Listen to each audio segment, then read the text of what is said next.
Сонсогч та бүхэндээ өрөө мэндийг дахин хүргэе. Дэлхийн монголчуудын хэмжээл радио 80 амрагаас 7 өдрийн дагаас баасан гарагийн 20 цаг 10 минутаас хүргэж байгаа хоолболтол хов зугаа оройтой шаршуу нэвтрүүлгийн 2025 оны 3 сарын 12-ны 5 гарагийн дугаар шударгад бэлэн боллоо.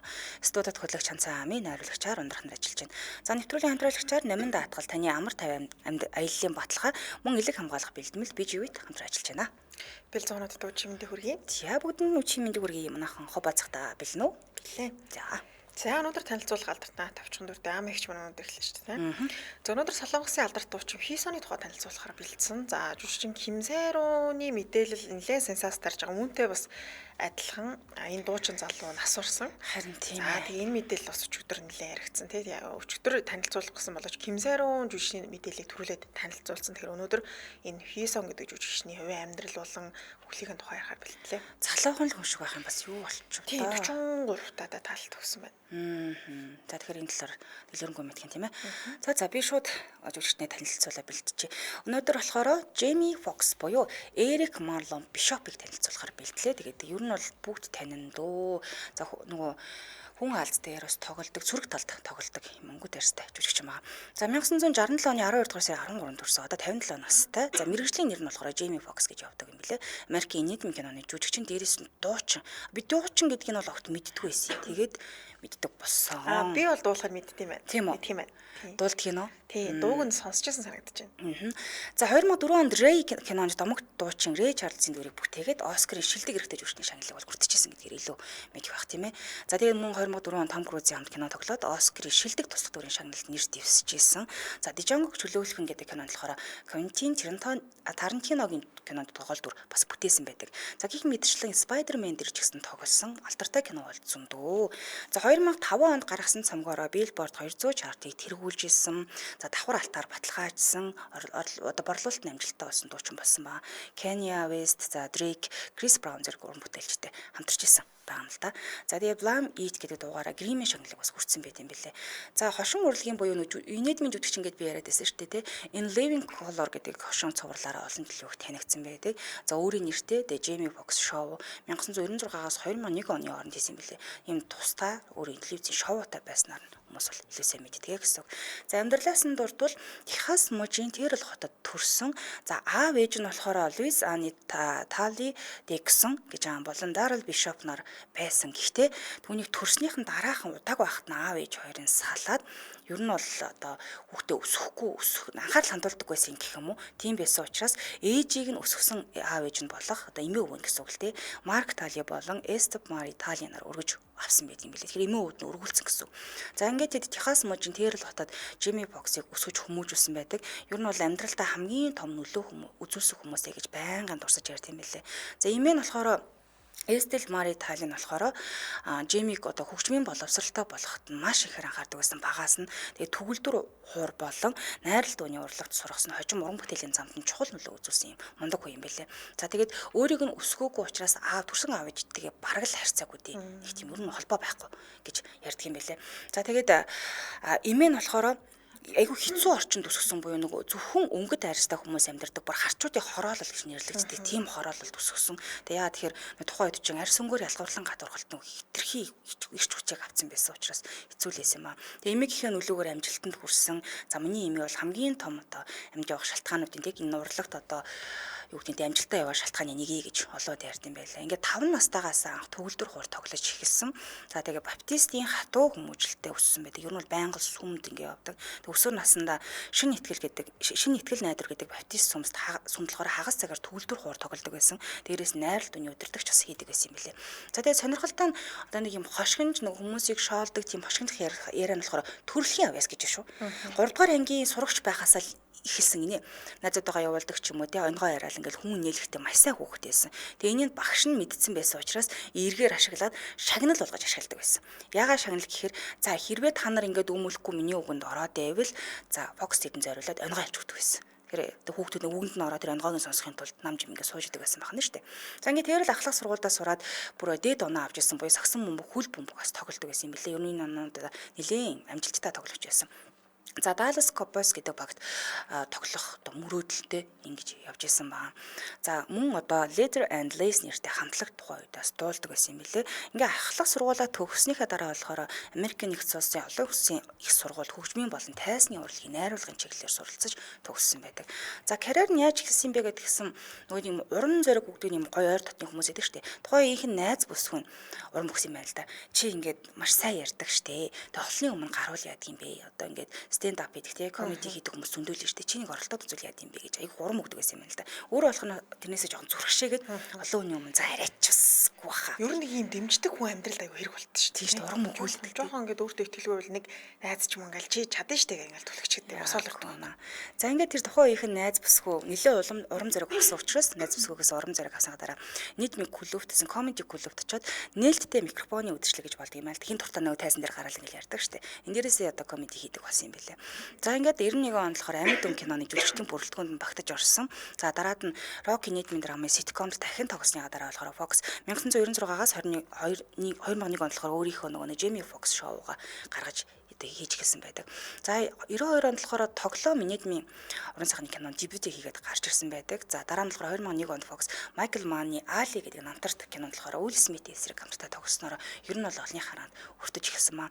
За 3 жилийн дараа болохоор Tom Cruise-ийн хамтаа нөгөө Барьцаа гэдэг кинонд бас таксины жолооч Max Drury дүр тогсон байдаг. Тэгээ энэ дүрээр болохоор маш өндөр үнэлгээ аваад тэгээ дээрэс нь одоо тухайн ээж зэрэглэлийн Холливуудын одуудтай дандаа хамтарч тогсноор илүү хүн танигдсан гэх юм уу ингэж хэлсэн маа. За ингээд энэ дүрээрээ тогсон дүрээрээ Оскарын шилдэг туслах дүрийн шагналд бас нэр дэвшиж чадсан байдаг. За хажуугаар нь бас ингээд кино урлаг тоглож байгаа одоо юу гэдэг комедигаа хийж байгаа. Тэгээд уран бүтээлээ хаяагүй буюу хөгжмийг өрөөсөө огт хаяагүй юм лээ. 92 онд болохоор Fox Deep PPTS нэртэй цомгоо гаргасан ч гэсэндээ яг нөгөө олон хүнд хүрээгүй байсан учраас арилжааны хувьд бол тэгтлээ актер амжилтанд хүрч чадаагүй ингэ явж исэн маа.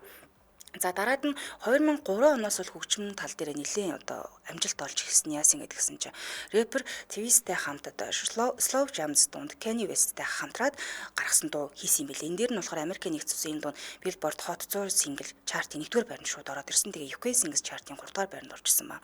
За тэгээд энээс хойш Kanye West-тэй ер нь орлон уран бүтээл дээр хамтарч ажилласан юм биш үү. Хамтын ажиллагаа дараагийн 2 дахь хамтын ажиллагаа нь болохоор Алт хайгч гэдэг дуу юм лээ. Энэ дуу болохоор Billboard Hot 100-гийн 1-р байранд нь ороод 17 хоног тэнд 1-р байраа хадгалж чадсан байдаг. За мөн Ray Charles-ийн Ray гэдэг намтар кинонд дүр бүтээснийг сайн мэдж байгаа тий. Тэгээ өөрөө нэг төгөлдөр хурд дардаг байсан болохоор энэ кино тоглоход нэлээд бас ахиц дэвшил болсон гэж ярьдаг. Тэгээ энэ киногоор Оскарын шилдэг эрэгтэй жүжигчний шагнал болон гол дүрийн шилдэг эрэгтэй дүрийн BAFTA шагналыг хүртэж чадсан байдаг.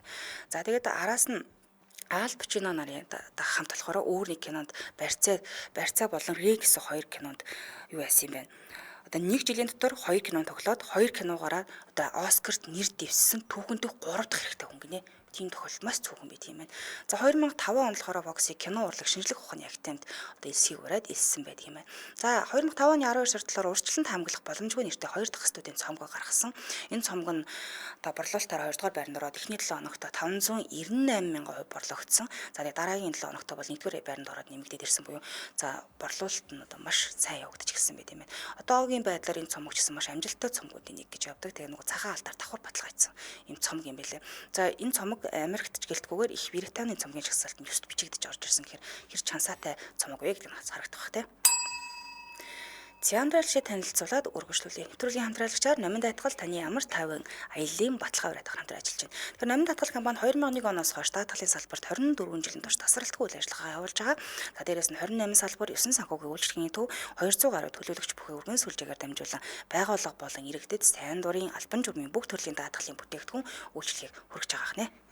За тэгэхээр Номин Датгал нь үнэн харилцагч даатгалагчдаа урамшуулахаар 2025 оны 2 сарын 10-наас 11 сарын 30 хүртэл даатгалтай аялын урамшуулалтаа энийг зарлжээ. За ингээ аялын даатгалтаа хамрагдаад 15 сая төгрөгийн шагналтай санта урамшуулалт оролцох боломжтой. За урамшуулалт хэрхэн хамрагдах вэ гэхээр Номин даатгалыг сонгох, гадаад аяллаа одоо Номин даатгалыг сонгох те тэгээ гадаад аяллаа хийлгсэн хүн бүр урамшуулалт оролцох хэрэгтэй болох юм байна. Тэгээ нэлээд урт юм байлээ. 2 сарын 10-наас 11 сарын 30 гэдэг чинь хугацаа бол бид нар зөв. Одоо бол ингээл сайхан аялал эхэлчихэж байгаа шүү дээ ерөөсөн. За тэгээ даатгалтай аяллаа урамшуулалт аяны супер азтангууд юу аж ахна гэхээр супер шагнал нь болохоор 8 8 сая төгрөг байгаа. Дэлхийн хэмжээний оддыг дэрэгдээс нь үзэх аялал гэж байгаа байхгүй. За Taylor Swift, Maroon 5, Coldplay гэх мэтчлэн маш олон амтлагууд ингээ үзчих нь. За хоёрт нь болохоор 4 сая төгрөг. Энэ болохоор зүүн өмнөд Азийн дурын улс руугаа өөр аялах сонгоод аялчин Таиланд, Вьетнам, Индонез, Малай зэрэг гайхалтай газрууд танд хүлээж байгаа юм байна. За сая 500 сая төгрөг ярих байгаа. За Италийн алдарт Carpisa брендийн ирэх очих юм билээ. Энэ болохоор аяллаа болон гоёлын цүнх үүргэвч дагалдах хэрэгслийн брэнд гэж явдаг юм байна. За дөрөвт нь болохоор сая төгрөг гэж байгаа. Энэ нь болохоор цахилгаан барааны даатгалтай хүссэн цахилгаан бараагаа авах юм байна. Номын электрониксоос ороод 1 сая төгрөгөнд тааруулаад өмнө бүхий цахилгаан бараагаа та өөрөө сонгож авна гэсэн үг. Танаас нь хүчээр ингэ юусоохгүй гэсэн. За 500 сая төгрөг гэж байгаа. Таны амьдралын мартагдахгүй хэсгийг бүтээх аяллаа хэрэгслийн бэлгийн багцыг танд ингэ өгөх нэ. За дэлгэрэнгүй мэдээллийг 1828 88 1828 88 гэсэн дуурлал холбогдоод авах боломжтой. За номын даатгалын бүх салбаруудаас бас үйлчлүүлэх боломжтой байна. Номын даатгал таны амар тайван аяллаа баталгаа уриатаагаар өндөр ажиллалаа. Баярлалаа. За үргэлжлүүлэн мэдээлэл хүргье. Орой мэндийг хүргэх бүх сонсогчдоо. За ингээд ар араас нь ер нь бол гаргасан цамгууд нь дандаа амжилттай явж байсан гэсэн үг. За ингэж явж байгаад нэг стенд ап хийгээд эхэлсэн шүү дээ. Комеди хийгээд эхлэхдээ нэг том шүүмжлэлд хүртсэн яасан гэдгсэн чинь 2009 оны 4 сарын 17 оны өдөр болохоор Jamie Foxx яг өөрийнхөө шоугаар нэвтрүүлгийн үеэр за Jamie Foxx болон түүний хөтлөгчд өсвөр насны дуучин байсан Miley Cyrus-ийн талаар хит хитэн нөгөө нэг бэлгийн ярилцаа тэрийн тэгээд дайруулаад доромжилж ингэж хошгонол хийсэн маам л та. Гэтгсэн чинь хэдэн өдрийн дараа болохоор Cyrus-ийн аав country дуучин Billy Ray нар болохоор Cyrus-ийн олон нийтийн одоо өмгөөлж олон нийтийн өмнө мэдээлэл хийсэн. За дээрээс нь маш олон нийт эсэргүүцээ телевизийн шүүмжлэлд өртснийхээ хариуд болохоор өөрөө сүлд нь аль бие усраас уучлалт гуйсан юм бэлээ. Комедич нэг хитрхээрээ бас хүний хитрхэд оромжилсан болох гэдэг чинь айгүй юу. Тэгж хийсэн юм бэлээ л дээ. За ингээ 2001 оны биш 11 оны 4 сард болохоор Fox Rio кинонд Nico гин дүр тус дуу оруулсан байдаг юм байна. За тэгээд 10 оны 12 сарын 21-нд болохоор миний амьдралын шилдэг шөнө нэртэй 4 дахь цомгоо бас гаргаж чадсан байдаг. Ер нь бол цомгийг араас нь гаргаад ингээд яваад байдаг юм байна лээ. За 2013 оноос хойш юу исэн бэ гэдгсэн чинь цагаан орд нь болохоор Channing Tatum-ыг мэдж байгаа тий хамт болохоор ерөнхийлөгч James Sawyer-ийн дүр тус сонгогдоод тоглосон байдаг. За дараа жил нь болохоор Fox гайхалтай хүн алц киног мэдж байгаах тий хорон санаад электрогийн дүр тус тоглосон байдаг. За ингээд үргэлжлүүлэн Анни кинонд бас хамтран тоглосон байдаг. За яг ингээд кинонд тоглоно. Гэхдээ студийн цомог гаргаад яваад байдаг. Юусе уухгүй хөдөлмөрчгүй юм билээ. 15 оны 5 сарын 18-нд болохоор 5 дахь цомог ингээ гаргачихж байгаа. Энэ 5 дахь цомог гэсэндээ за R&B хипхоп цомгийн шилдэг чартуудыг тэргүүлжсэн Billboard 210 дугаар байранд ороод ирсэн байгаа юм л та. За дараад нь болохоор ковид нөгөө гарсан шүү дээ. Ковидын үеэр болохоор энэ Soul гэдэг кинонд болохоор гол дүр бүтээсэн. Энэ нь болохоор жаз төгөлдөр ууч хөгжмийн багш Joe Gardner-ийн дууг бас дүр тогсон дуу оруулсан байт юм билээ л дээ. Америкийн нэгдсэн улсын ихэнх орнд болохоор Disney дээр шууд цэцэгдгээр гарч ирсэн энэ хүүхэлтэй нь болохоор гэхдээ зарим газар болохоор театрт бол гаргасан юм билээ. Ковид үед л гаргасан юм хүүхэлтэй бас дуу оруулсан гэсэн. За 2021 онд болохоор Fox чамд ямар нэгэн мэдрэмж төрж байна. Миний огтын надад заасан бусад зүйлс юм их нэртэй. Айгуу сонирхолтой нэртэй юм билээ. Дурсамж номоо гаргасан гэсэн. Тэгэхээр өөрийнхөө амьдралын талаар бүх юм энэ дэр нарийн ширийн бичсэн гэсэн. За хувийн амьдралаас нь дурд тийм ээ. Ер нь бол хувийн амьдралаа маш сайн нууцладаг юм байна. Тэгээд албан ёсоор огт гэрэлж байгаагүй. Өө тийм үү? Тийм, ерөөсөө гэрэлж байгаагүй. За гэсэд ичсэн түүний амьдралд нь чухал хүмүүс, хайр дурлалтай, харилцаатай байсан бүсгүүчүүд, за хүүхдүүд нь олон анхаарлыг татдаг. За олон алдартай бүсгүүчүүдтэй ер нь бол нэр холбогдчихсэн. За хамгийн анхаарал татчихсан харилцаа нь хин гэхээр Кэти Олмс байна. 2013 оноос эхлэн болцоод олон жилийн турш харилцаагаа маш удаан нууцлж ингэ явсан. Тэдний харилцаа 2019 онд төгсөн гэж мэдээлсэн. Гэхдээ энийг одоо хүртэл бид харилцаатай байгаагүй л гэдэг юм лээ. Ер нь бол тийм байгаагүй бид нар бол холбоогүй байсан л гүрийсээр л байгаа гэсэн. За дараагийнх нь болохоор Кристина Миллиан гэж 2000 оны ихээр бол маш богино хугацаанд болцож ирсэн. За Стеши дэшд болохоор 2010 оны нэр холбогдоод бас болцож байна гэж сургалууд нь гарч ирсэн. За сүүлийн жилүүдэд болохоор Jasmine Rice Colomonтай бол одоо хамт энтэнд харагдаж байгаа. Гэхдээ яг аль бие ёсоор бид ингээд үргэж байгаамаа гэдгийг миний найз бүсгэн гэдэг ч юм уу. Ер нь бол мэдээлэл огт хийдэггүй юм билээ. Тэгээд уулзах нь бол уулзаад явж байгаа л гэсэн. За хоёр охинтой Загвар өмсөж жүжигчин телевизийн продюсер Corin Fox 1994 онд төрсөн бол за 2000 онд төрсөн өөр нэг охин болох Annalise Bishop гэж охин байна. За тэгээд Корины хувьд болохоор 2015 оны 11 сарын 18-нд 2016 оны Алтан бөмбөрцгийн миссээр шалгарч байсан бүр юм мундаг охин байна. За тэгээд ярьцлагандаа болохоор би ээж нь мэдэхгүй. ямар ээж нэг хин юм бэ гэж юус олж мэдчих чадсан хүн их нууцлдаг юм бэл. Нэг хүний хүүхд юм уу, тэгээ хоёр өөр хүний охин юм уу мэдэхгүй байна. За тэгээ үргэлж сайн аав байхыг ер нь бол хичээдэг гэдгээр ярилцлагуудаа байнга дурд явдаг. Тэгээд хүүхдүүдээ ялангуяа охтууд бол хэвлэл мэдээлэлээс хол байлгахыг нэлийн одоо хүсдэг юм бэл. Яг тэгэхээр одоо хоёр охиныхон зураг гарч ивэл хоорондоо жоохон төсөхгүй гэх юм уу? Өөр учраас нөгөө ээжүүдийнхэн тухай гэдэг ч юм уу нэг тийм нэг бол ээжийнхэн тухай гэдэг ээж нь хийн тий хоёр өөр хүний хүүхэд гэдэг ч юм уу нэг юм цуурхал аюух гараад идэг учраас хөвчлэн хол байлгахыг хичээдэг гэж тэгжсэн. За одоогийн байдлаар бол Лос Анжелес дахь тансаг байшинд амьдардаг. Тэгээд гэр бүл найз нөхөдөө маш их цагийг зарцуулдаг юм блэ. Тэгээд спортод маш дуртай. Ялангуяа Америк хөл бөмбөг, сагсан бөмбөг сонирхолтой би өөрөө тамирчин байсан учраас. За тэгээд хөгжмийн хавьяасан түүний өдөр тутмын амьдралын нэг хэсэг төгөлдөр, хуур, гитар тоглох бас дуртай. За хүн аварж исэн байт юм дараагийн нэг баримт нь 2016 оны 1 сарын 18-нд болохоор гэрийнхээ гадаа нэг юм осолтцсон аваар болцсон машинаас нөгөө жолоочийг гаргаж амнаас нь аварж исэн юм байна л да. Тэр машины жолоодч явсан жолооч Брэд Кайл нь болохоор ачааны машина болохоор маш өндөр хурцтайгаар жолоодж яваад замаас гарангуудаа нөгөө ус зайлуулах сууг гэдэг чинь тийшээ ингээ орцсон. Тэгээд гол нь ингээ хит удаа хөмрөөд ингээ эргэцсэн байдалтай байхад нь гаргаж авч чадсан байт юм билээ. За тэгээд энэ жолоочийн хувьд согтуугар машин жолоодж исэн учраас баригдсан. Тэгээд ачааны машин шүү дээ бурхан минь. Тэгээд согтуу барьж яваад л онголтцсон юм билээ л дээ. За 2020 оны 10 сарын 26-нд түүний эгч Дендро Дексоныг нас барсан гэдгийг зарласан. Эгч нь 36 настай байсан. Дауны синдромтой төрсөн юм билээ. Тэгээд Дауны хам шинжийн дэлхийн элчин сангийн элчин сайдаар нас ажиллаж байсан байдаг. За эрүүл мэндийн нэг тийм актор том асуудал нэлээд их хэл ам дагууллаа л да.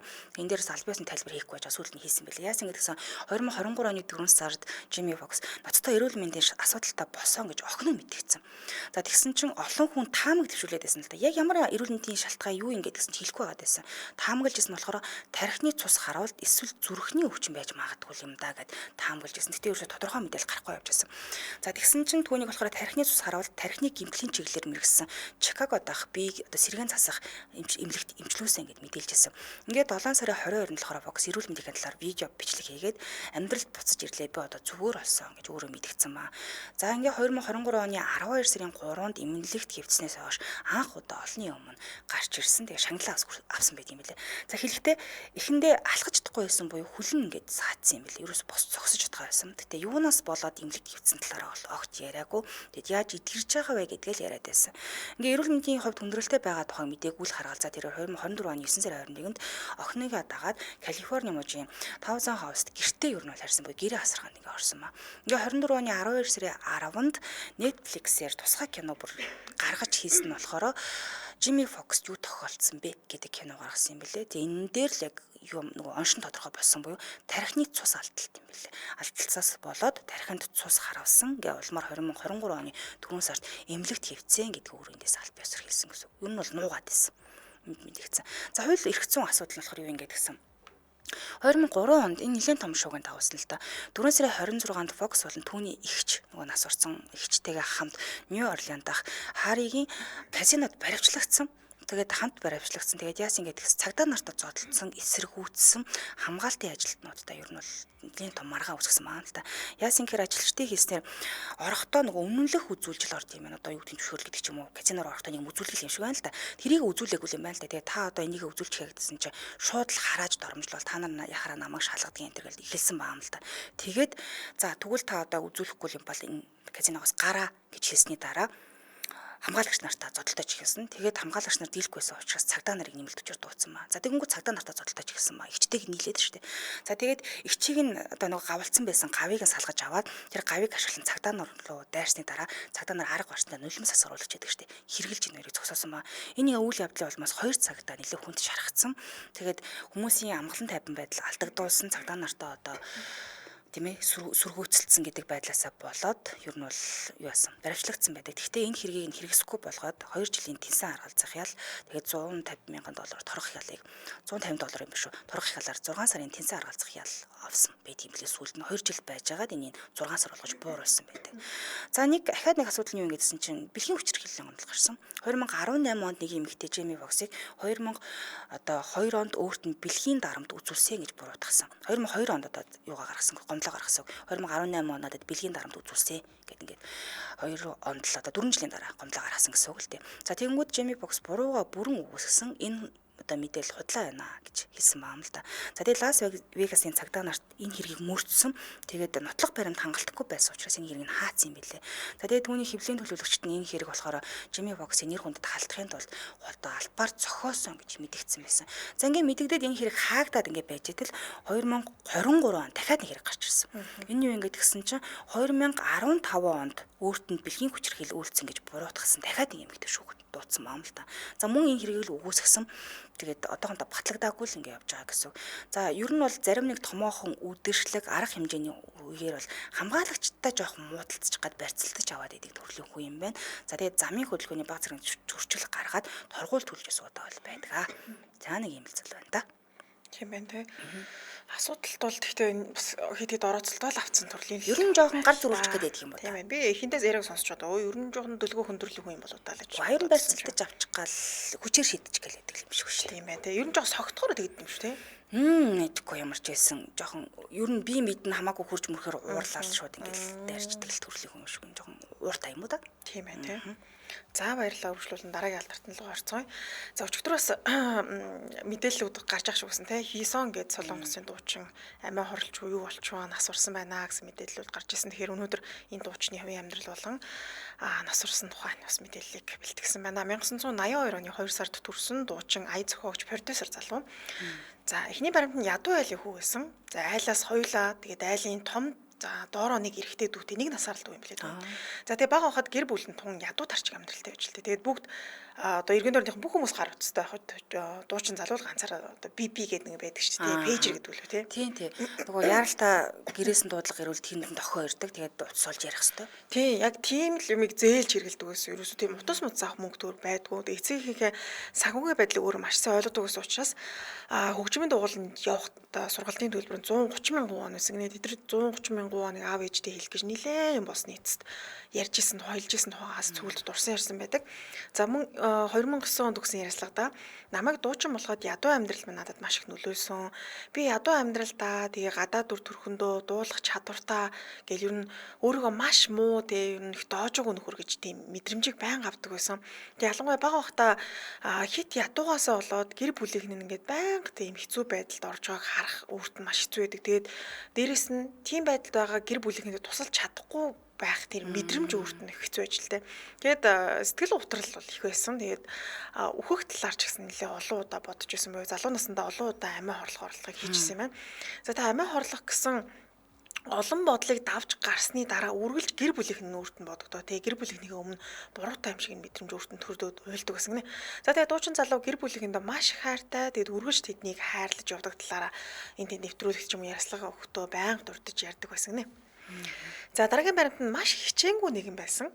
Урлагийн хүн болсон шалтгаан нь дунд сургуулийн сурагч байхдаа бүжгийн багт ороод за ингээд арын бүжигчнэр буюу тухайн үед алдартай байсан ACS тэ за мөн J гэдэг дуучны ард бүжгэлдэг байсан л дээ. Зөвхөн энэ дуучид гэлт бас хэд хэдэн урамтай штэ ард бүжгэлдэг байсан билээ. За тэгээ дараа нь Baby Box хамтлагийн Харьяа Entertainment-аас гарч байгаа A4 гэдэг хамтлагт орж дуучны гараа эхлүүлсэн. За гэвч тухайн үед тийм сайн дуулж чаддаг байсан. Уг нь энэ Hillsong гэдэг дуучин маань Солонгост бол маш гоё дуулдаг, чадварлаг дуулдаг их алдартай. Гэхдээ залууд жоохондоо бол тийм сайн дуулж чаддгүй юм байл л тэ. Тэгээд тухайн үед өөрөө сайн дуулж чаддаг ч үү тэгээд хамтлагын амжилт болоогүй учраас удалгүй хамтлагаасаа гарсан. За ингээд нэгэн ахлах сургуулийн хөгжмийн ангид орсон, орон суралцах болсон. Тэгээд тухайн үед хамт суралцж исэн найзууд нь маш мундаг дуучид болсон. Ирээдүйд одоо Park Hyun, Hwan Hee гээд ийм чадварлаг дуучид байдаг шүү дээ. Өндөр нотыг сайн авч чаддаг. Яг тийм дуучидтай хамт нэг сургууль сурч ирсэн юм байна.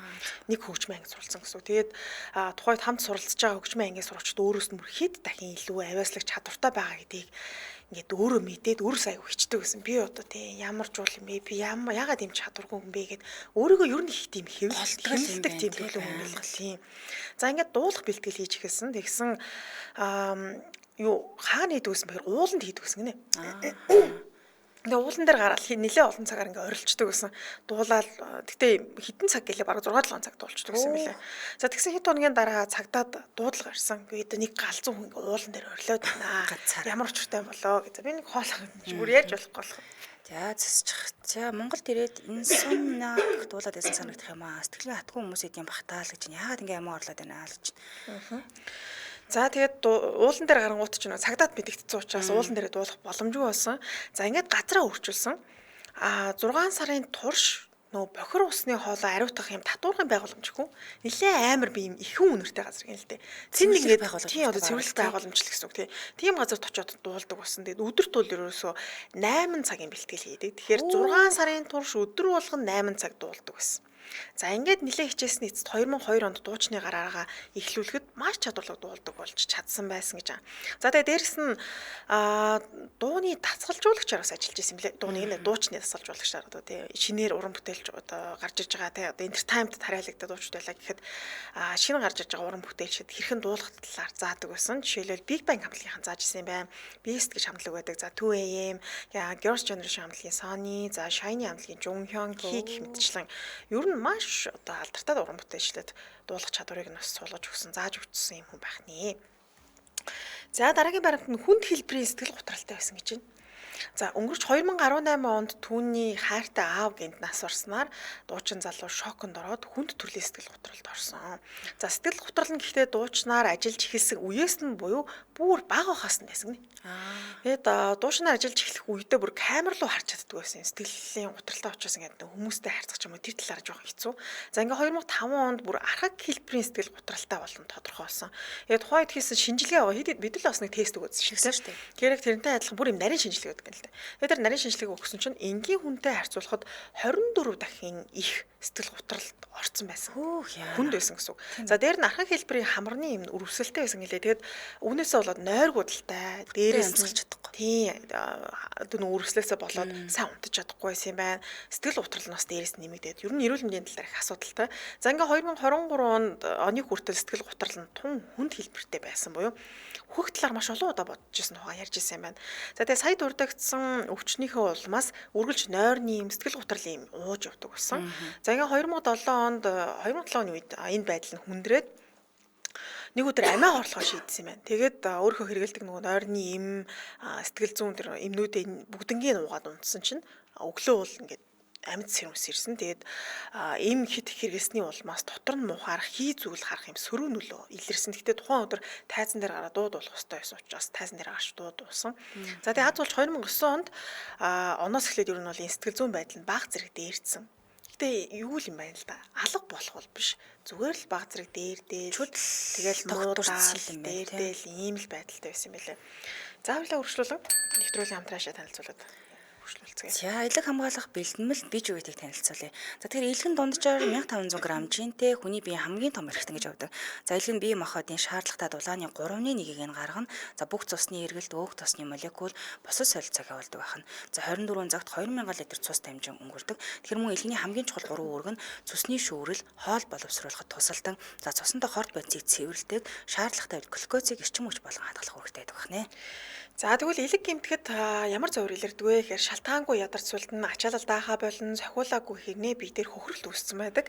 Хоолны дуршил багасган, жим хасагдана. За хэвлийн баруун хавирган доор өвдөн, өвтөгний өнгө өөрчлөгдөн, за мөн шээсний өнгө ч гэсэн өөрчлөгддөг. Царай цонхийн, арьс шарлан зэрэг гişин тэмдгүүд илэрдэг. За тэгээ элэг дийлэнхтэй нэг А, Б, С вирус болон арх, эм, за хурц, өөх тустай хоолноос болж гэмтдэг юм байна. Яг үнэн. Тэгэхээр танд эдгээр шинж тэмдэг илэрчээвэл элэгэндээ анхаарах цаг болсон л гэсэн.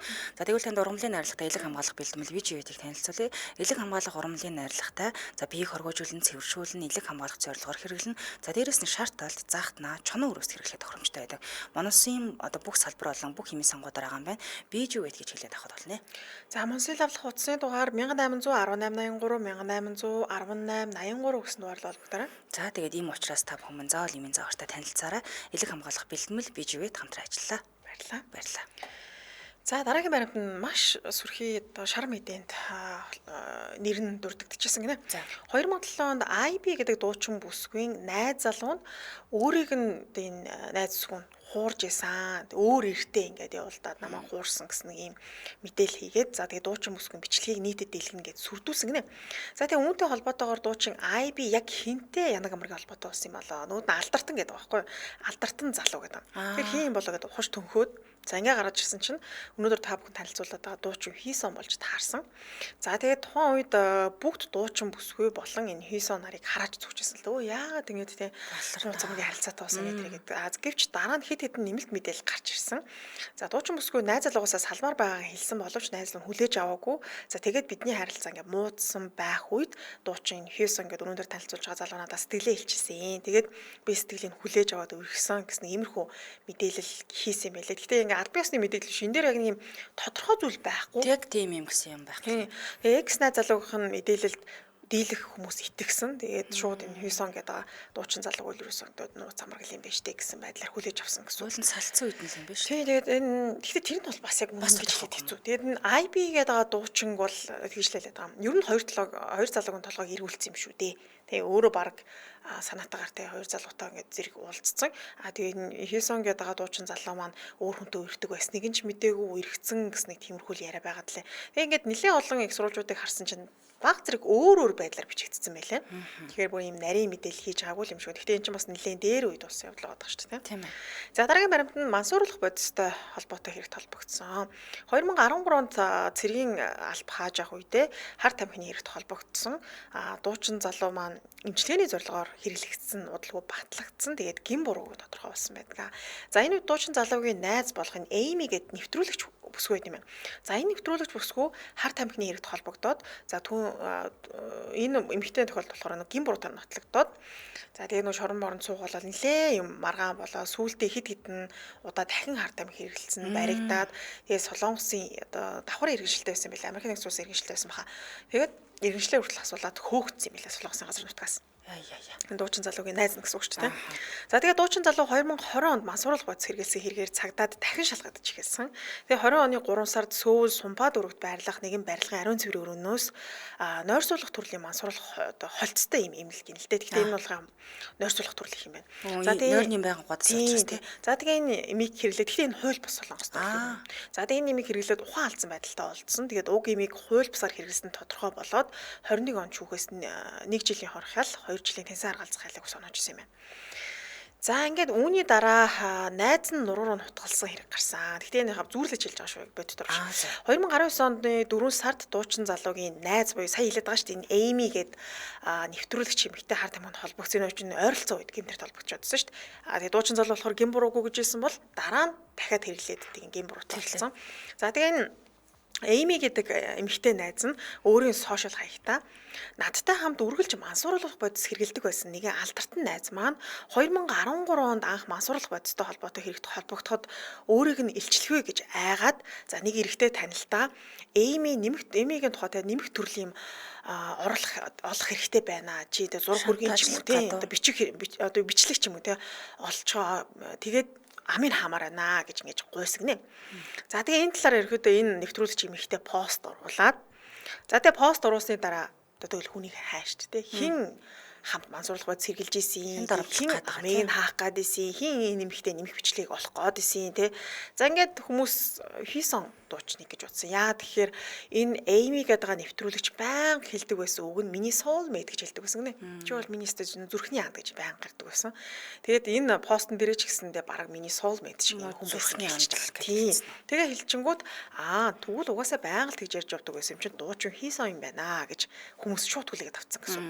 За тэгээ үүнээс болоод дуучин залуу маш их сэтгэлээр унсан. Ер нь бол ингээд бүр бахар залуугийн л сэтгэл готралтай байсан шүү дээ. Тэгсэн чинь дээрээс нь одоо наар тамхины хэрэгчүүд юм сэтгэл зүйн асуудал дээр одоо нойрсуулах юм хэтрүүлээ тэр чинь өөрөө нэг юм асуулах бодистой холбоотой байгаа шүү дээ. Тэгээ сэтгэл зүйн байдал нь хүнд байсан чинь энэ асуудалд холбогдоод улам хүндэрсэн. За хэдийгээр мансууруулах бодистой холбоотой асуудал үүсгэсэн те миний хувьд бол үнэн боловч хизээч нэвтрүүлэгч Эймид тийм зүйл бол би хийж байгаагүй хинд ч те тэр хүүхний бичлэгийг олоод ирээ гэж би хинд ч хэлж байгаагүй гэж уг нь тайлбарсан. Гэхдээ нэг сэвэд хэлж хүмүүс тэр үнийг үгүй сонсохгүй шүү дээ те. Тэгээ энэ нь бол үнэхээр үнэн байсан. Тэгээд эсрэгээрээ нэвтрүүлэгч бүсгүйг хин нэгэ харааж зүхөжтэй хараад зүх юм бол өмөрдөг гэсэн юм л дээ. Найзын хувьд те бити түүнийг доромжлооч хичнээн тийм ч гэсэн тэгээд өмөрдөг гэсэн. За тэгээд дараа нэвтрүүлэгч Эймитэй уцаар ярьсан аудиогоо бас нийтэд дэлгэсэн юм байлээ.